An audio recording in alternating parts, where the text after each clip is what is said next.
Muy buenas noches, queridos amigos, hermanos de Refugio Zabala TV, un jueves más. Y en esta ocasión volvemos a estar con un invitado de excepción, como es el padre Javier Luzón, para hacer un recorrido, para dar un paseo de la mano por la historia de los exorcismos.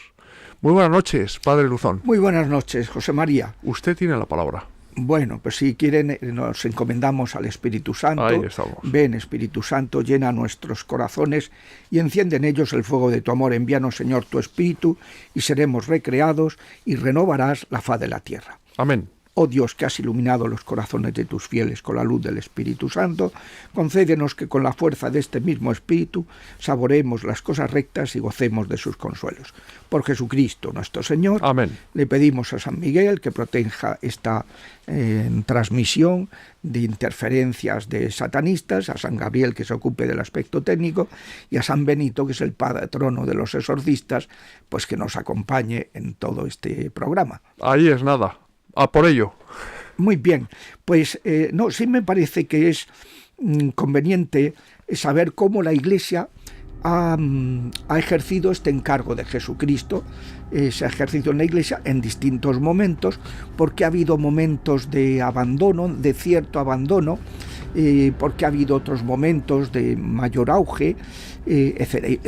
Explicar, conocer las circunstancias históricas para que uno pueda entender el por qué hoy día una persona que tenga un problema de tipo un ataque extraordinario del diablo, pues ya puede encomendarse al Espíritu Santo y pedirle a San José, terror de los demonios, que le busque una solución, porque hay que hacer una instancia con póliza de 180.000 euros para conseguir un que te toque alguien que te atienda, ¿no? Porque que te haga caso y que te diga pues cómo hacer. Sonreímos, pero no es una broma. No es un drama. Broma. Es un drama. Y sobre todo desde el punto de vista, a mí lo que me preocupa es los presuntos implicados. O sea, Jesucristo nos dijo que cuando nos vaya a juzgar, nos dirá: tuve hambre y me diste de comer. Estuve desnudo y no me asististe. O sea, la caridad, en el caso de los pastores, la caridad pastoral es el motivo por el que nos vamos a salvar o condenar. Entonces, claro, a mí no me gustaría estar en el pellejo de un señor que han venido a pedirle ayuda y le han dicho: nada, tú no tienes nada, tú reza un Padre Nuestro, líbranos del maligno y quédate tranquilo. Hombre, eso es una falta de respeto al sufrimiento. ¿Porque el demonio no existe o es un símbolo? Bueno, es que ese es el problema. Es decir, hoy día, pero para esto tenemos que mirar un poquito la historia, pero hoy día, en el siglo XX, el gran problema que ha habido...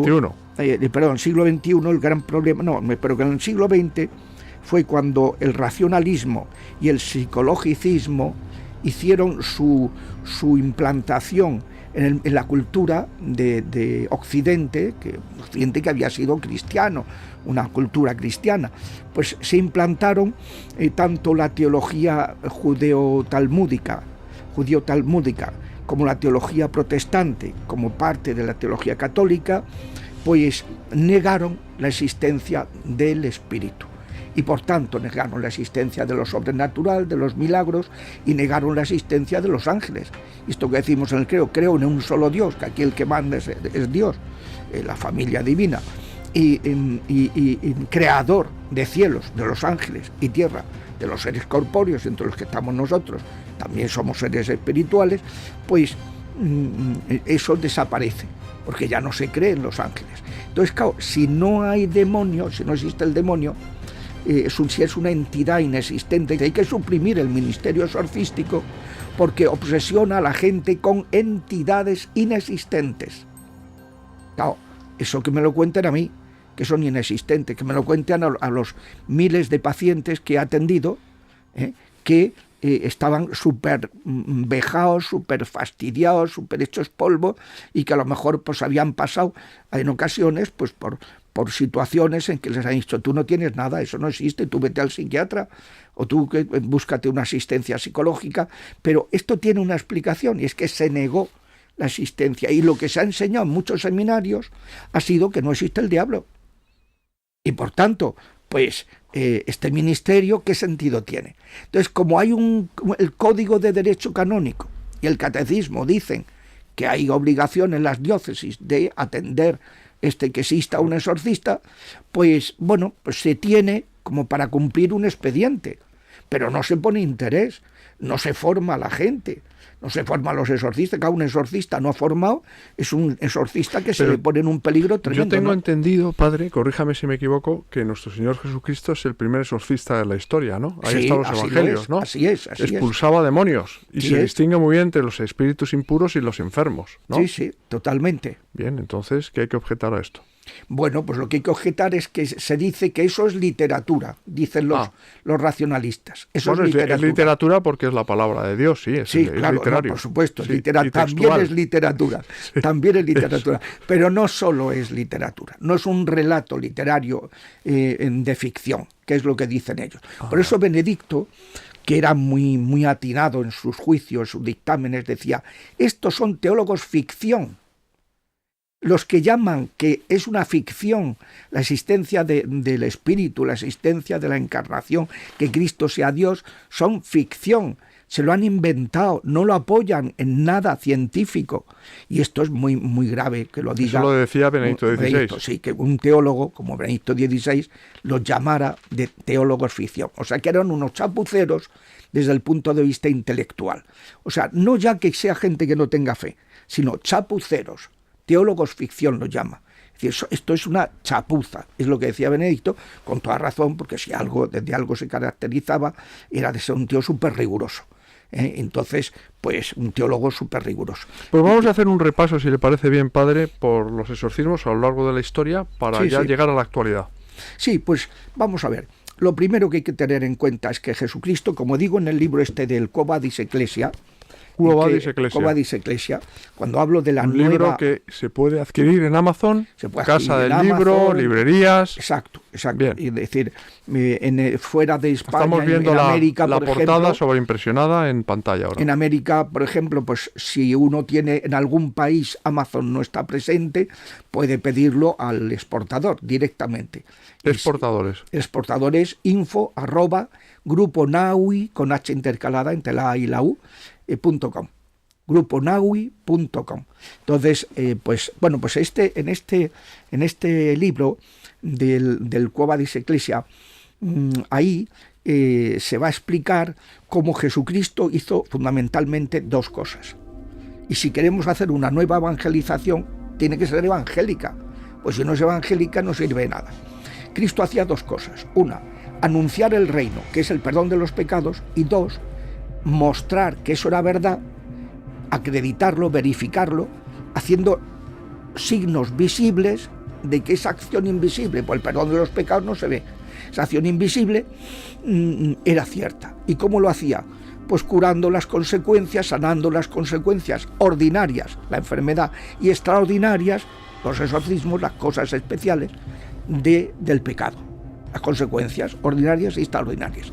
Entonces, Cristo, cuando envía a sus 12 apóstoles enseñándoles a evangelizar, les dice anunciar el reino y arrojad demonios en mi nombre y sanar a la gente imponiéndole las manos. Y volvieron los 12 entusiasmados, iban de dos en dos, porque se encontraban cómo caían, iban viendo cómo caían los demonios, cómo se sanaba la gente, cómo la gente se entusiasmaba con el perdón de los pecados.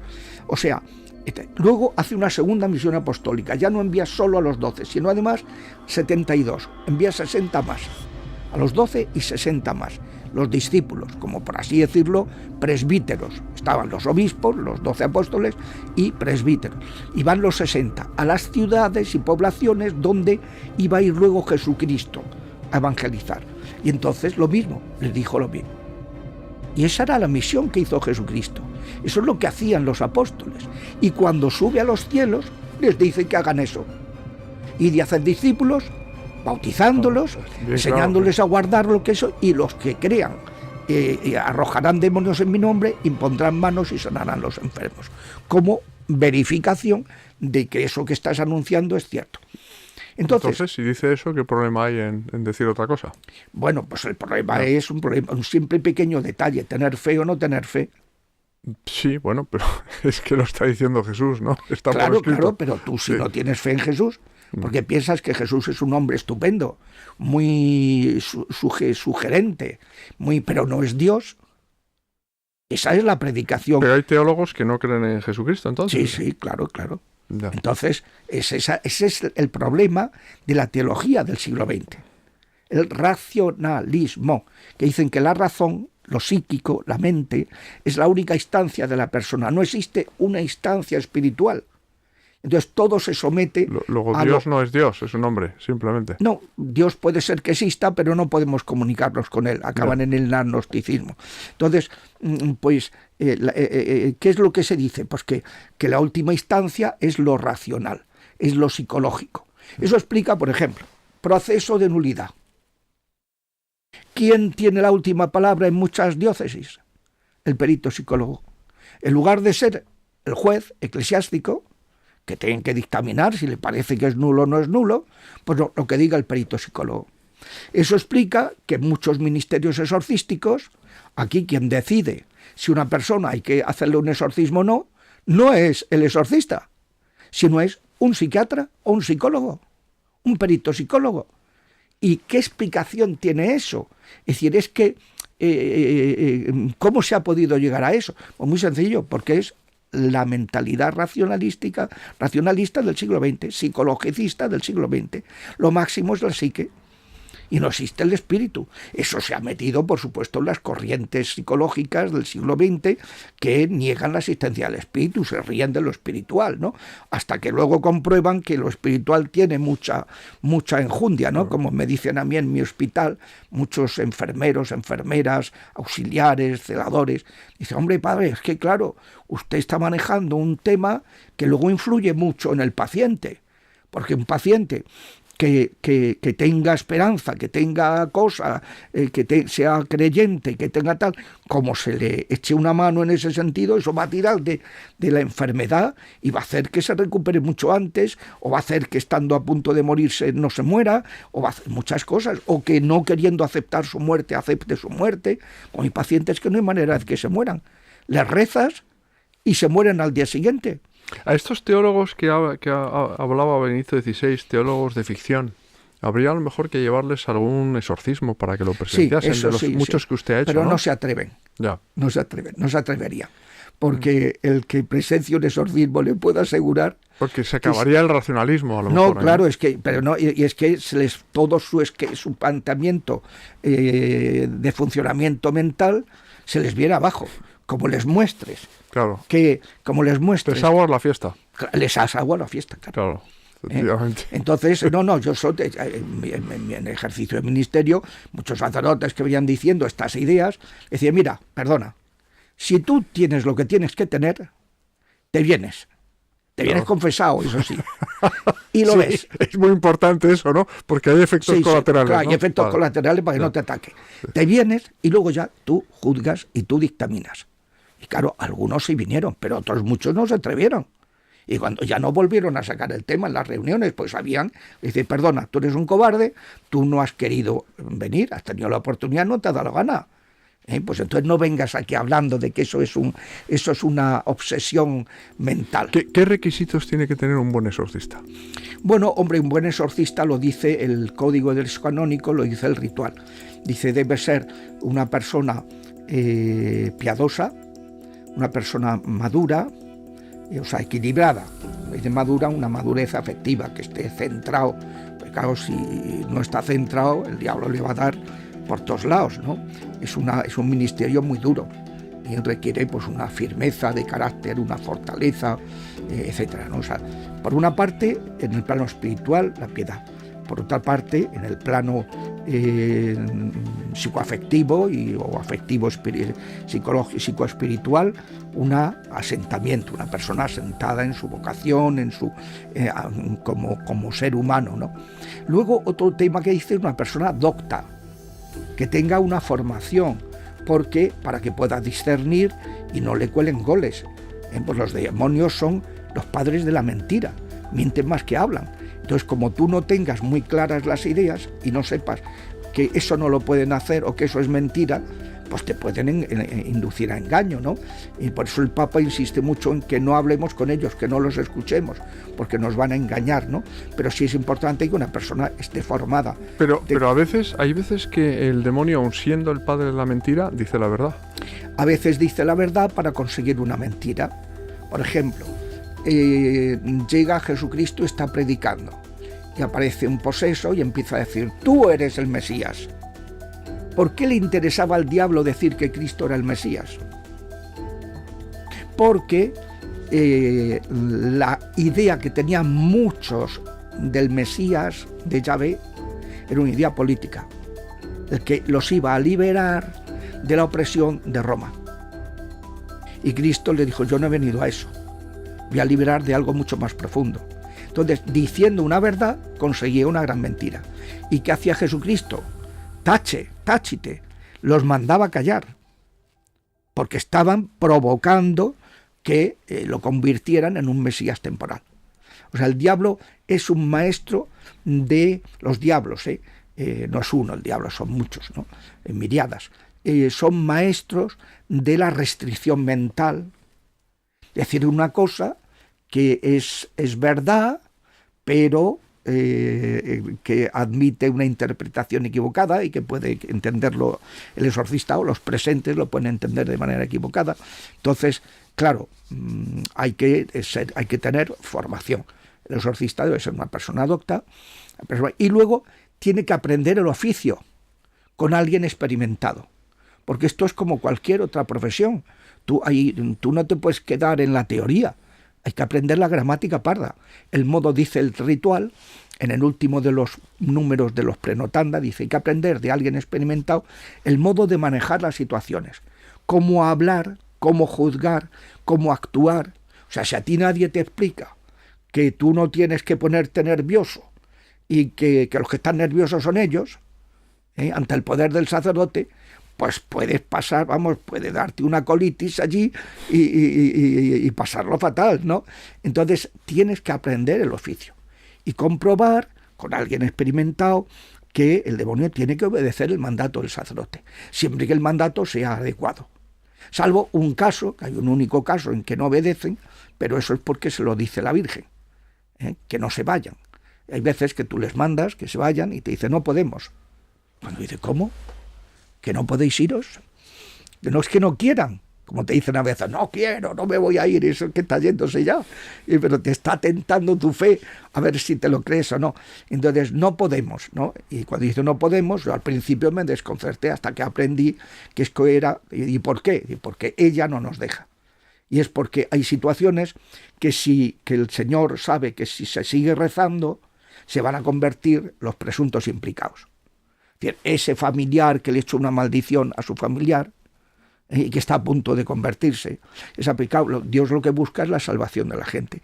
Y si rezando un poquito más y padeciendo un poquito más se va a conseguir que alguien se salve, pues bendito sea ese dolor, porque vale la pena, ha valido la pena, ¿no? O sea, hay que dar la orden adecuadamente, hay que darla bien, ¿no? Que decirle: vete ahora, vete a los pies de la cruz de Cristo, pues si no se te queda al lado, se va, pero se queda al lado y sigue fastidiando.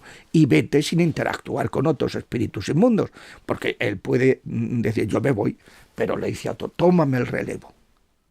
Le tienes que prohibir que haga eso. Entonces, si se dan adecuadamente las órdenes, ellos no les queda más remedio que obedecer. Pero tú tienes que aprender eso. Tienes que aprender que eso es así, ¿no? Y que si hay una situación que le empieza a una persona a ponerse hecho una furia, una que empieza a dar, parece un monstruo y parece que da miedo, hay que ponerse nervioso. Mándale el nombre de Jesús: cállate y te ato. Queda atado. Y no tienes que andar ni sujetando, ni... Hombre, a veces mientras le das la orden, pues si hay unos auxiliares que sujeten un poco a la persona para que no la golpee, para que no le vaya a dar... que tú tengas la previsión de que si vas una persona que tiene vejaciones, ponerle una camilla acolchada para que cuando le golpee la cabeza no le haga daño, etcétera, mientras tú controlas la situación con tu mandato sacerdotal. Pero todo eso, esa praxis, la práctica, hay que aprenderla.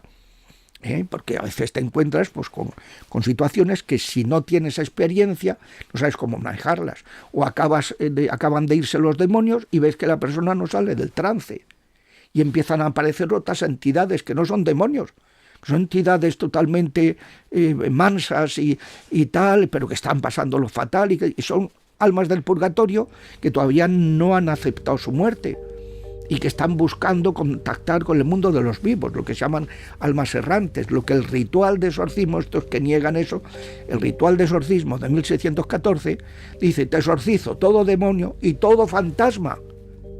Fantasmas son almas del purgatorio errantes que pueden mostrarse y aparecerse y intervenir y tal, cuando se han ido los demonios, que pueden aparecer ahí.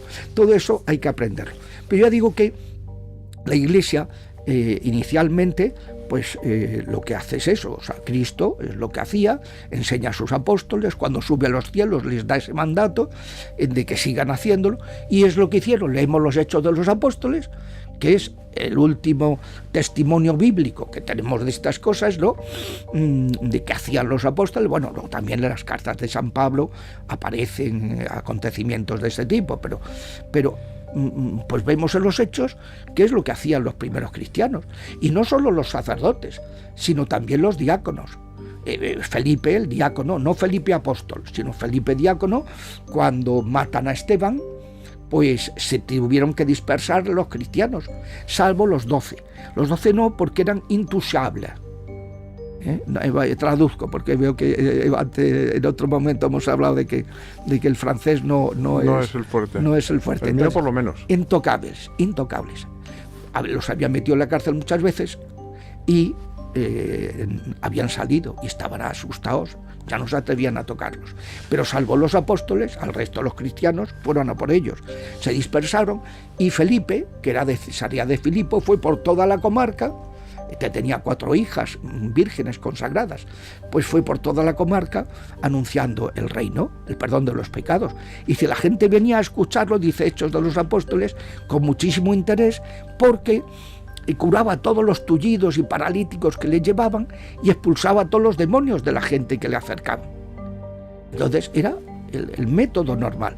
En la Iglesia, en los primeros siglos, hay todo tipo de testimonios, por ejemplo, Minucio Félix, por ejemplo, San Justino y San Ireneo, que estamos hablando del año 100, año 120, o sea, muy pegadito a San Juan, a la muerte de San Juan, muy pegadito en los primeros tiempos, testimonios de que van hablando del papel apologético que tenía, que es la razón por la cual Cristo actuaba así, para acreditar, para verificar que el Evangelio era verdadero. Era la prueba, pero además era la muestra de que Dios es misericordioso y se ocupa no solo de la miseria espiritual, el pecado, sino también de la miseria moral y física de las personas, las consecuencias normales y paranormales del pecado. Entonces Cristo es pura misericordia. Entonces, si ahora nosotros pretendemos evangelizar pasando olímpicamente de los que sufren, hablamos de la Iglesia, hay que preocuparse por los pobres, por los que sufren, por los que... Claro que sí, pero los que más sufren no son los que no tienen para comer, sino los que los están vapuleando los diablos de manera despiadada, que son los seres más crueles de la creación. Pero ¿por qué hay tan pocos exorcistas en España? ¿Cómo va a haber exorcistas si en el seminario a mí no me hablaron nunca de esto? Nunca. Que estamos hablando de que el 30% solo de las diócesis en España tienen un exorcista. Sí, ahora mismo no sé cuántos son, no lo sé, pero son pocos. Por ahí andará. Sí, hay muchas diócesis que no. Que... Recibimos muchísimos mensajes. El último programa con usted, pero vamos, cientos de mensajes de personas que están sufriendo en propia carne las acometidas del maligno y que no saben qué hacer. Claro. ¿A quién recurrir? Porque en su diócesis no hay un exorcista. Y al final, ¿qué hacen? Van a los brujos, para los curanderos, que son brujos de magia blanca. Y claro, eso lo agrava, porque los brujos, ¿cómo funcionan? Te quitan un problema y te meten 3, porque siempre no echan al demonio, sino que negocian para que se vaya un demonio inferior y te metan otros superiores. Entonces tú, cuando Oye, me he quedado bien y tal. A los pocos días ves que empiezas a tener otros problemas y dices, oye, pues voy a volver al brujo porque cuando el curandero me hizo sus cosas, pues me mejoré. Y entonces, claro, se mejoró, pero le metió 3 cosas peores. Y así está cada vez peor, cada vez más arruinado, porque todo eso es un dineral, y cada vez más atado por los diablos. O sea, es tremendo. Este ministerio es el ministerio del buen samaritano, que bajaba de Jerusalén a Jericó, subía de Jericó a Jerusalén, y se encontró con uno que lo habían vapuleado los demonios, los delincuentes, lo habían destrozado, como vapulean los demonios a las personas atribuladas por los espíritus inmundos. Y entonces pasó un sacerdote y un levita. No, yo es que tengo que ir al templo a hacer mi misión y si tengo contacto con la sangre, la ley de Moisés me impide.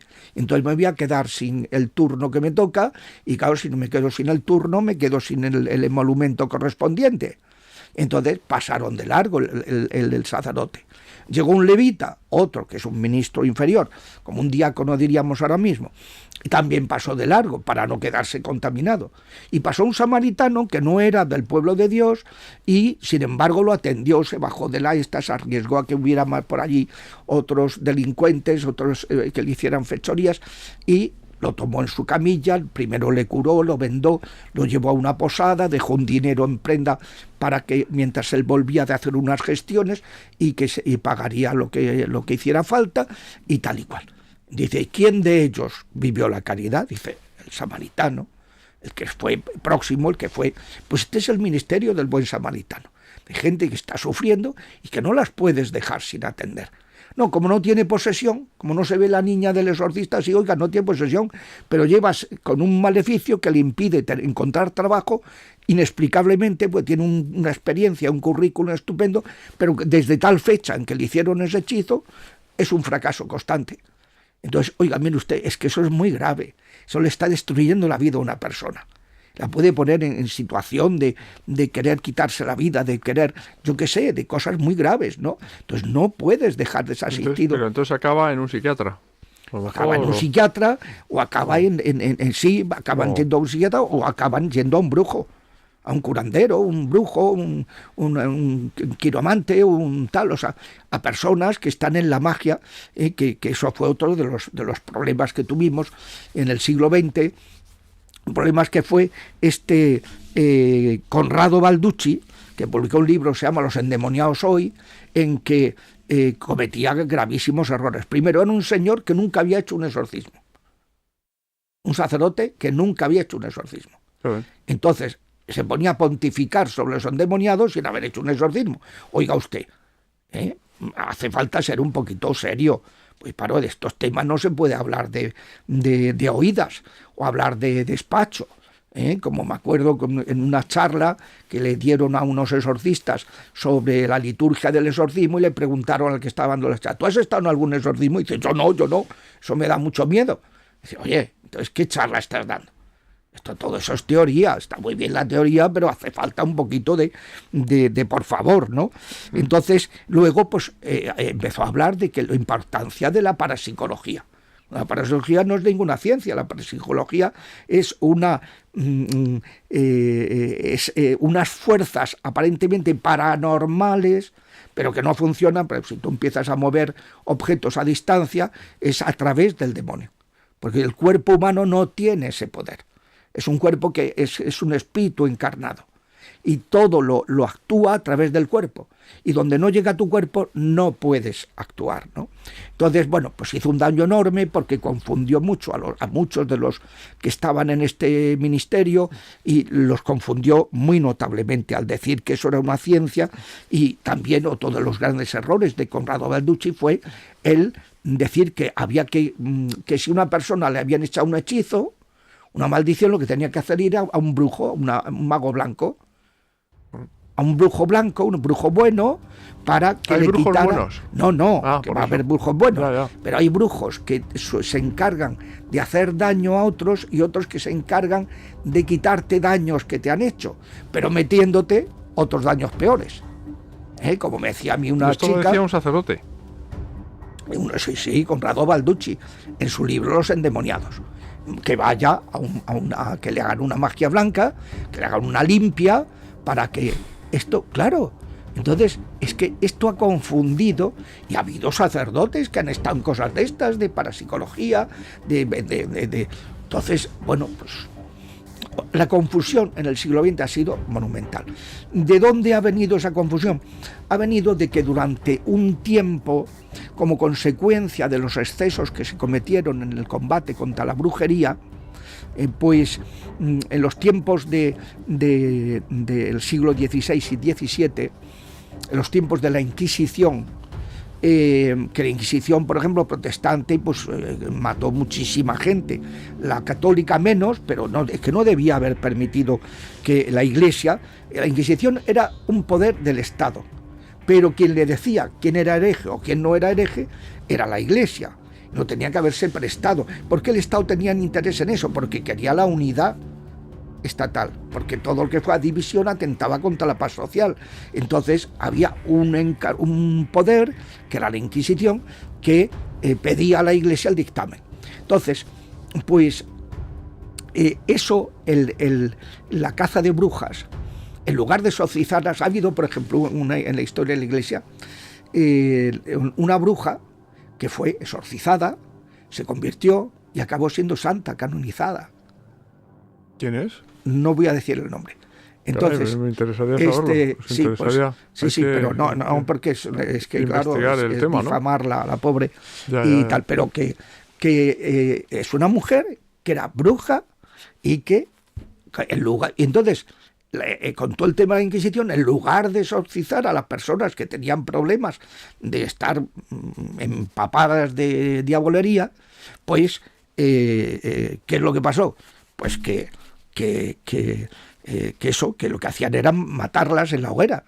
Entonces ese exceso terrible ocasionó una actitud vergonzante ante todo lo relacionado con el combate contra los diablos, y hizo que en los siglos posteriores declinara enormemente el ministerio exorcístico hasta el punto de en el siglo XX prácticamente desaparecer. Estaba el Padre Amor y algunos poquísimos más encargándose de tal y cual. Ahora, afortunadamente, pues hay como un rebrotar porque el Papa Francisco entiende de esta materia y entonces pues ha pedido a todos los obispos que instituyan exorcistas, pero claro, luego hay que formarlos porque si no, no sirve de mucho. Pero ya digo que ahí ha habido una etapa pues muy a diferencia de los primeros tiempos. Este ministerio se ha entendido o como un carisma, sobre todo en la Iglesia de ritos orientales, o como un ministerio. En Occidente, la Iglesia de rito latino lo ha entendido más como un ministerio, y por eso había lo que se llamaba el orden del exorcistado. O sea, había unas órdenes menores, el hostiariado, que era ostium hosti, puerta, abrir las puertas, la acogida, lo que sería hoy un despacho parroquial, pues que es muy importante la acogida a las personas, tal. Luego estaban los lectores, los encargados en la liturgia de leer, de tal. Luego también dentro de eso, pues catequistas, de transmitir la fe. Luego los acólitos, los encargados de participar en la liturgia en muchas funciones que no son específicamente sacerdotales, pero que hay que cumplir para las celebraciones litúrgicas. Luego estaba el exorcistado, que era lo que rodeaba a todo este ministerio exorcístico, que eso se acabó quitando en el siglo XX en el Concilio Vaticano II, esas órdenes menores. ¿Por qué? Porque como la Iglesia en Occidente lo que hacía era que nombraba a unas personas concretas, no todo el mundo, antes de ser diácono, ejercía el exorcistado, como sí pasó en determinadas épocas en la Iglesia. Es más, no solamente ha habido épocas, por ejemplo en los primeros 3 siglos, antes de la época de las persecuciones, todos los cristianos bautizados hacían exorcismos, los laicos también, echaban demonios.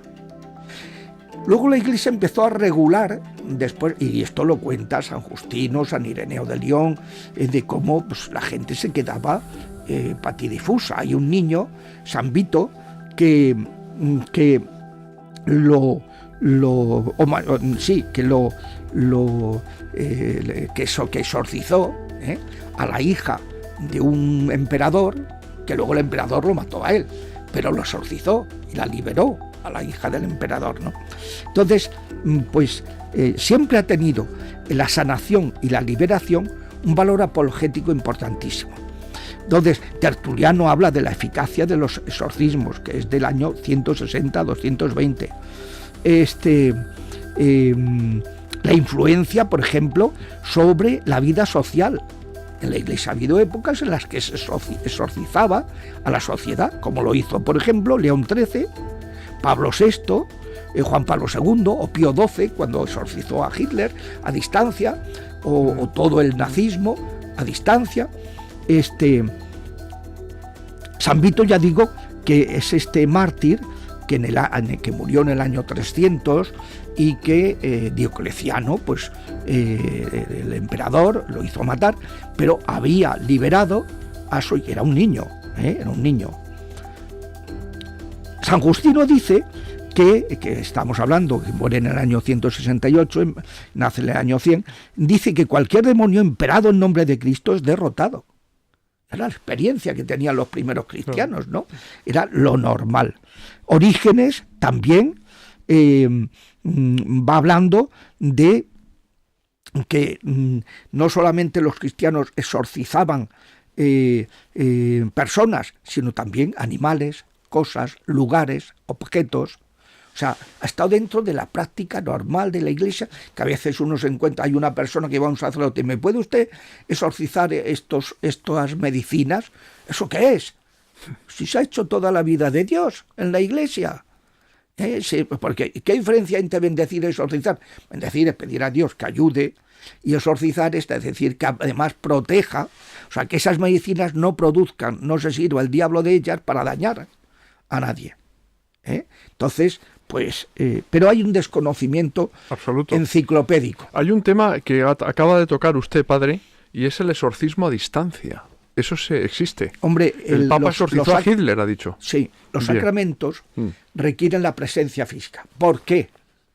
Porque un sacramento, o misterio en griego, sacramento es una acción visible, material, que expresa y realiza una acción invisible.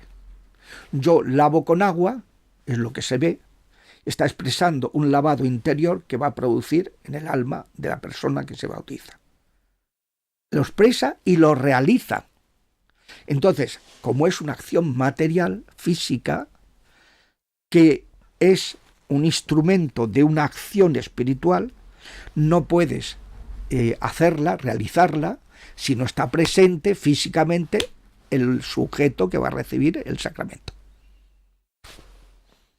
En cambio, un sacramental es una mera oración. Y esa oración la oración es espiritual, no tiene límite de espacio. Entonces tú puedes bendecir, exorcizar, por teléfono, por internet, por videoconferencia, por tal. Hombre, ¿Usted ha tenido alguna experiencia de algún exorcismo a distancia y que haya quedado liberada esa persona? Lo mismo que si estuviera presente. Mi experiencia es que actúa con la misma fuerza que si está presente.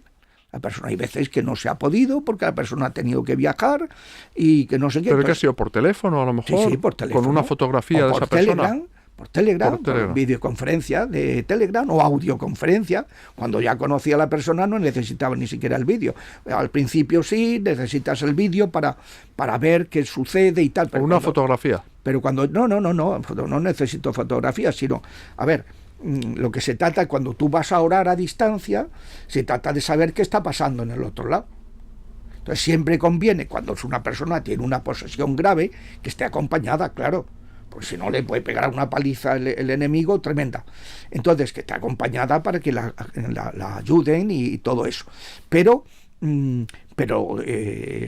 tú, pues lo que necesitas, si no conoces mucho a otra persona, pues si te viene bien la videoconferencia, Pero cuando ya conoces, ya sabe lo que sucede en los exorcismos, basta con escuchar un poquito, sabe lo que está pasando, y entonces intervienes, mandas sentencias, atas, amordazas, etcétera, ¿no? Vas actuando según te vas encontrando la persona. Sí, cuando una persona no puede ser atendida presencialmente o que no puede desplazarse, o está tan enferma que no tal, pues se puede atender a distancia, claro que sí. Eso sí, hay que procurar que no vaya, que se hagan las cosas con prudencia. No vaya a ser que sea un engaño y te lo monten para hacerte un montaje y luego manipular y decir que si le has hecho esto, lo otro, la persona, tal. O sea, tienes que asegurarte de que sabes con quién estás hablando y de qué se trata, ¿no? O sea, que esas personas que nos escriben y que se quejan de que no tienen exorcistas en sus diócesis, pueden someterse a un exorcismo a distancia. Hombre, pueden pedir a otro con garantías. Pueden pedirle a otro exorcista o otro sacerdote que entienda liberación que le recen mientras no consiga que en su diócesis lo atiendan. Yo lo que sí diría es que lo primero que tiene que hacer es acudir al nuncio y pedirle: oiga, mire, que a mí no me quieren atender en mi diócesis. Yo no tengo pasta para estar viajando, ni tengo tiempo para estar viajando cada X tiempo para lo que necesito para liberarme. Entonces, oye, la Iglesia tiene que atender a la gente y no a los ricos. Hombre, si uno tiene un jet privado y se va a poder desplazar y no sé qué, no es cuánto, pues me parece que es un gasto desproporcionado, que además contamina y que además no sé qué. O sea, que no, hombre, con todo lo que está diciendo el Papa de la contaminación, de evitar que los cristianos seamos ejemplares en todo eso, pues no es muy lógico que vayas a... No, hay que atender a la gente como ha mandado el Papa, los obispos, que pongan un exorcista. Y si no, que lo atienda a él, porque el exorcista nato de la diócesis es el obispo. Te dice: no, es que no tenemos exorcista. Sí, tenemos exorcista. Usted es exorcista y usted tiene obligación de atenderme. Claro, esto es lo que primero que hay que tener en cuenta. O sea, que hay que... La caridad pastoral, no podemos pecar gravemente contra la caridad pastoral. Bueno, estamos jugando el alma. Que eso sería un pecado de omisión, ¿no? Un pecado de omisión gravísimo, ante una necesidad gravísima. Es que estamos hablando de los sufrimientos de las personas que están padeciendo por los seres más crueles de la creación, que son los demonios. Entonces, es un tema muy... Bien. Luego, la Iglesia también empezó a regular estos ministerios, sobre todo la Iglesia del rito latino. Ya digo que en Oriente era más un carisma que se reconocía, el que sentía ese carisma y lo iba ejerciendo, pero en Occidente se empezó a regular. Primero, el exorcismo bautismal. Ya saben que antes de bautizarse todos hemos sido exorcizados. Se llama un exorcismo menor, que esto lo puede hacer cualquier diácono o cualquier sacerdote. Entonces empezó a regular esos exorcismos previos al bautismo, porque era muy frecuente en los tiempos de los bárbaros, las invasiones bárbaras, la gente venía con sus costumbres ancestrales, había unas posesiones de caballo, etc. Entonces, pues empezó a regularse un poquito esto. Por ejemplo, cuando llegó la paz, para los cristianos se entendió como una victoria sobre el pecado, sobre el paganismo, sobre el demonio, ¿no? Y San Agustín, por ejemplo, en el siglo IV, V, habla de las dos ciudades, y ahí se refiere a todo este tema. San Martín de Tours, que también fue del siglo IV, murió al acabar el siglo IV en 397, fue uno de los más grandes exorcistas de la historia de la Iglesia, ¿no? Lo que impulsó más la práctica exorcística después de la época de las persecuciones, cuando ya la Iglesia se normaliza y pasa a ser una religión estatal y por tanto ya no necesita echar demonios para tener clientes, entre comillas, tener seguidores, porque ya por el hecho de ser ciudadano romano tenías que ser católico. Pero sí hay gente necesitada. Y entonces se quedó muy restringido el ejercicio del ministerio exorcístico, no en los sacerdotes diocesanos, sino en los monjes. El monaquismo ha sido lo que conservó este ministerio en la historia de la Iglesia mayormente, y donde más se ha ejercido. Y muchas veces los primeros monjes, los monjes del desierto, San Antonio Abad, San Pacomio, que es del siglo III-IV, en Egipto, los otros padres del desierto, entendían su monacato como una ida al desierto, que es el lugar donde están los demonios, lugar preferido de los demonios, ir al desierto para combatir a los demonios, sabiendo que cuando se combate, se exorciza a alguien, se está exorcizando a toda la iglesia, está liberando a toda la iglesia.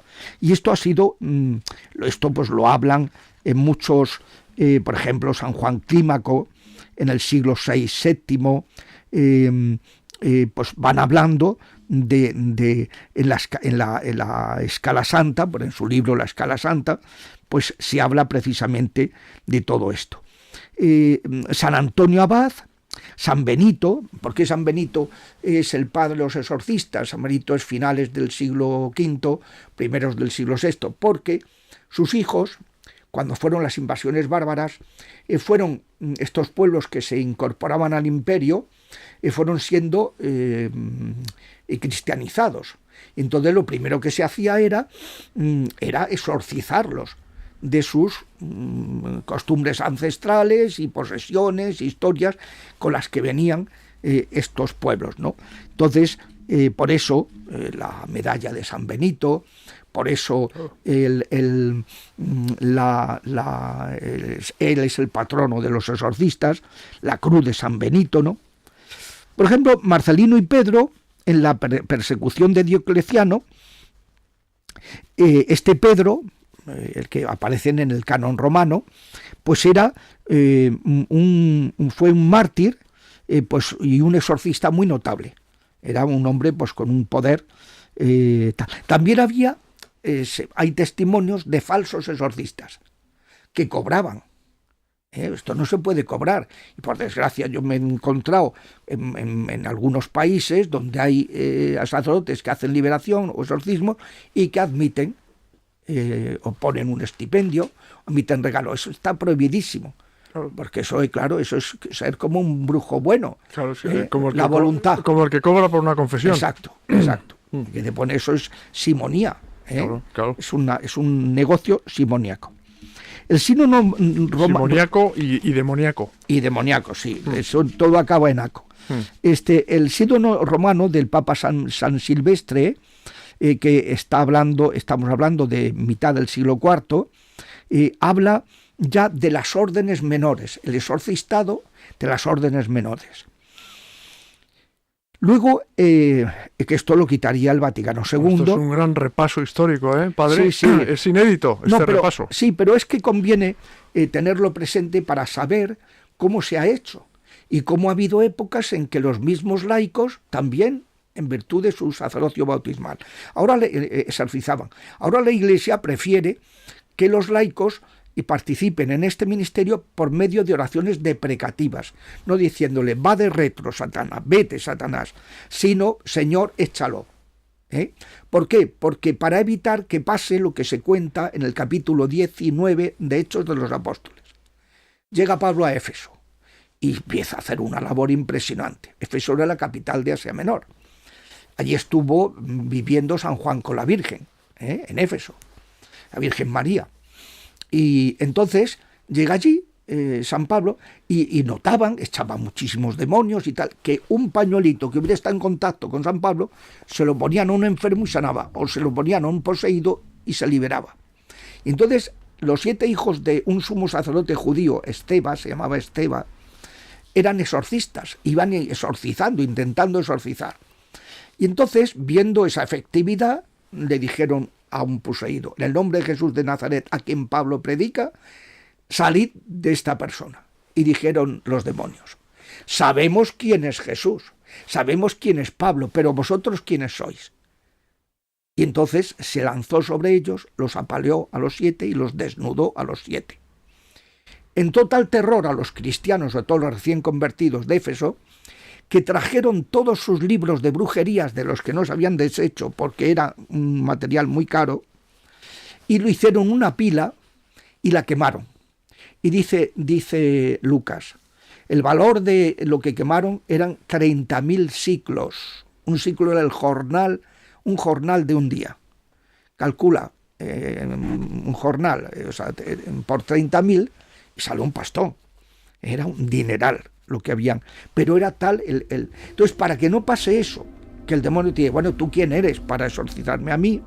Porque a lo mejor no sea un cristiano que esté fuerte, que esté en condiciones, pues la Iglesia ha preferido decir, todos tenemos que participar en este ministerio, líbranos del maligno, pero de manera deprecativa. Solo los diáconos y los sacerdotes son presbíteros y obispos, tenemos el poder que nos dice la Iglesia para imperar a los demonios sin riesgo.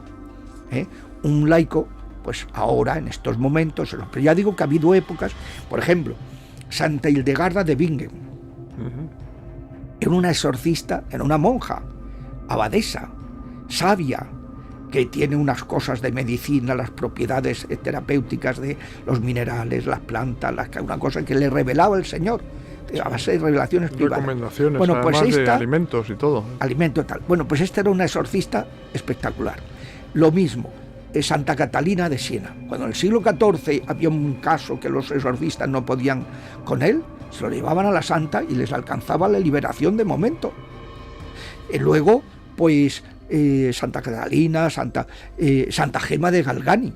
Ella fue exorcizada por su padre espiritual, que se llamaba Germán de San Estanislao, pero ella también exorcizó cuando se liberó. Ella exorcizó a mucha gente también. Tenía un poder sobre los diablos. Yo en los exorcismos siempre la mencionaba a ella. Se ponían a atacar a los demonios. Santa Gema, San Pío de Pietrelcina, otro que tal, fue muy atacado desde los 5 años por los demonios y tenía un poder liberador espectacular, San Pío. San Juan Bosco, otro exorcista de estos de campanillas, ¿no? O sea, gente pues que en la historia de la Iglesia, San Pablo de la Cruz, el fundador de los pasionistas, pues que también otro gran exorcista, ¿no? Entonces, en Oriente... San Juan Pablo II. Bueno, San Juan Pablo II. Practicó algún exorcismo también. Sí. En Oriente ha sido... no ha estado como muy regulado este ministerio porque se ha ejercido de modo más carismático. O sea, más una persona que se sentía con esa llamada y tal. En cambio, en Occidente se ha habido como una mayor regulación. Ya he explicado el motivo por el que, por ejemplo, entre el siglo VI y el siglo XII hubo un auge de los exorcismos en esa época de la cristiandad, en que es la época en que se implanta el cristianismo, se configura la cristiandad en los estados, ¿no? Y en esa época hubo un apogeo pero sobre todo en el mundo monacal, en los monjes. Y los mayores, los que tenían experiencia, formaban a los menores, a los jóvenes, los menos experimentados. En cambio, pues hoy pues no hay apenas formación. Hay unos cursos teóricos en Roma que dan los legionarios de Cristo, la Universidad Regina Apostolorum, pero es muy teórico. Está muy bien, pero es muy teórico. Luego hace falta que la gente aprenda con exorcistas experimentados, ¿no? Y ese es el... Entonces, ¿qué pasa? Pues que como en muchos seminarios no se ha hablado de esto, muchas diócesis, pues claro, es un tema vergonzante. Y yo me acuerdo, por ejemplo, en Madrid, cuando nos nombraron a los 8 exorcistas, pues que salió mucho en los medios, dijo, oye, ¿y por qué no nos pones en el boletín de la diócesis? Esto es un nombramiento oficial. Claro. Pues no salimos. Era top secret. Era top secret. No se podía saber. Una cosa vergonzante. Los nombres no se podía saber. Tal, claro. Dice, oiga, pero vamos a ver, pues si esto es lo normal. Claro. Como le dijo un obispo, claro. Le dijo don César Franco, ahora obispo de Segovia, que era un obispo auxiliar, vino a mi parroquia a exorcizarme una persona, y entonces pues alguien pues comentó, hombre, es que estamos preocupados porque... Claro, ¿por qué no se hace en otro sitio? Dice, pues ¿dónde se va a hacer? Pues si eso es dijo don César, esto es lo normal de la Iglesia, esto lo ha hecho la Iglesia toda la vida de Dios. Lo que pasa es que hay mucho desconocimiento y ha habido también mucho abandono de ese ministerio, ¿no? Ahí aparece, por ejemplo, en San Cesario de Arles, que es del siglo VI, habla de un librito ya de exorcismos, Dice, ay, entrégale ese librito, que se lo aprenda de memoria, para luego tal. O sea, que ya en el siglo VI había como unos manualetes, más que manualete, eran un vademecum. O sea, si te encuentras un demonio de este tipo, métele esta oración. Si te encuentras con esto, o sea, era un librito de oraciones, de oraciones exorcísticas, de oraciones de liberación, que ya aparece en el siglo VI y hay una fórmula para instituir el exorcistado. Y luego hay otra de Alcuino de York en el año 804 que aparece en el misal romano galicano. Luego está el ritual de 1614 y claro, finalmente el ritual de 1998 de Juan Pablo II, ¿no? Yo recuerdo a este propósito, padre, que la hija de los reyes católicos, la cual pasó a la historia con el apodo de Juana la Loca, sí, realmente no estaba loca, porque yo intercepté en su día, investigando los archivos, una carta del sacerdote que le asistía, de su director espiritual en aquel momento, a Juana la Loca, que era el futuro San Francisco de Borja. Sí. Y el futuro San Francisco de Borja, por escrito, ponía que Juana la Loca, la princesa Juana, debía ser atendida, sometida a algún exorcismo, y había que poner muchas cruces en su residencia privada. Entonces, claro, estas cosas realmente no se saben, pero es que el exorcismo es fundamental. Es fundamental y tendría que ser lo normal en la vida, porque el pecado, o sea, las puertas que le abrimos a los demonios, hay puertas que abren a cosas extraordinarias y otras que son menores, ¿no? Pero también está lo extraordinario, y más hoy día, con estas migraciones que hay de gente de subsahariana que están acostumbrados a la brujería, gente de América, de Sudamérica, que están acostumbrados a la cultura animista y tal, pues, y gente de Oriente que están acostumbrados al hinduismo, todo esto, que son invocaciones a los demonios, pues claro, eso al meterse en una sociedad que ha dejado el cristianismo y que va buscando espiritualidades, pues ha producido una mezcolanza y se ha producido una extensión de los casos que ahora mismo es tremendo. Yo siempre digo, durante los años que estuve ejerciendo en Madrid, atendía 55 intervenciones semanales. Además de mi parroquia, de celebrar, de atender los confesionarios en todas las misas. Pero ya había 8 exorcistas. Había 8 en aquel momento. Sí. ¿Y hoy cuántos hay? Hoy creo que sigue habiendo 8. Hay 8. Creo que hay uno por vicaría, sí, creo que sí. Entonces, pues, además de eso, 55 intervenciones semanales. Para que uno se haga cargo de la demanda. Miren, cuando fue la canonización de Juan Pablo II, como siempre hace la embajada española ante la sede romana, organiza, cuando hay una canonización de un santo español, organiza una comida para celebrarlo. En la comida estaba Rocco, Monseñor Rocco, el arzobispo de Madrid en esos momentos, y estando en la comida, después ya de que la gente ya se había conocido, había un ambiente más entrañable, se habían tomado su par de copitas y sus cosas, pues una de las presentes, que es una mujer conocida, pues le preguntó: Monseñor, ¿usted cómo es que ha nombrado 8 exorcistas sin que en ningún momento se le haya conocido ninguna como propensión a este ministerio, ¿no? ¿Y cómo ha nombrado 8? Y dice, pues muy sencillo, le dijo don Antonio. Mire, yo desde que hubo que cesar al anterior exorcista, hubo un año en que no había nadie. Y entonces tenía todos los meses encima de mi mesa 300 solicitudes. Entonces llegó un momento en que no se puede esperar más. Y a la hora de nombrar no nombré uno, para que no pasara como el anterior, que estuvo desbordado, sino que nombré 8 para que en cada vicaría hubiera alguno y pudieran ayudarse y pudieran tal y atenderse esos casos, porque solo como uno tuviera que atender 300 personas, imposible. Entonces que se los repartan y que hagan lo que puedan. Pero por eso nombró 8, que llamó mucho la atención, pero es que tenía 300 solicitudes encima de la mesa, constantemente, ¿no? Por eso, claro, cuando yo dejé de ser exorcista, el obispo me dijo: forma a los exorcistas. Y yo digo, ¿y cómo puedo formar a los exorcistas? Diga, ya está, esto. Un manual. No había ningún manual. Claro. Había libros de oraciones, había vademecum, por ejemplo, uno del siglo XVII de Benito Remigio Noidens, práctica de exorcistas, que iba explicando, si pasa tal cosa, si hay una plaga de no sé qué, hasta el exorcismo. Si hay una persona que no ve, hasta el exorcismo. Si hay tal, te iba diciendo, ¿no? Pero no te explicaba el por qué. Pero no había ningún manual.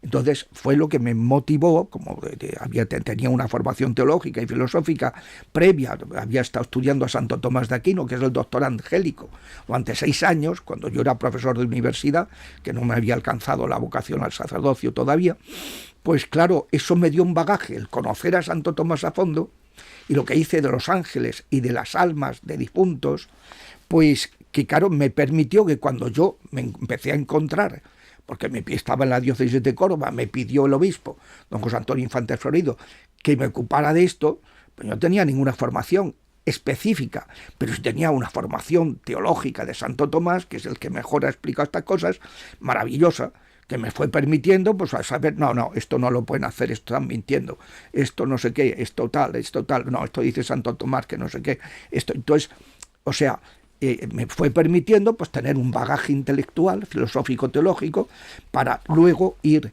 encajando las piezas ante la experiencia exorcística que la providencia me fue poniendo, ¿no? Quería mencionar en último lugar al beato Palau y Quart, que fue beatificado por Juan Pablo II en 1997. Este fue un personaje de un místico carmelita que habló de poner hospitales para poseídos y poderlos atender bien, etc.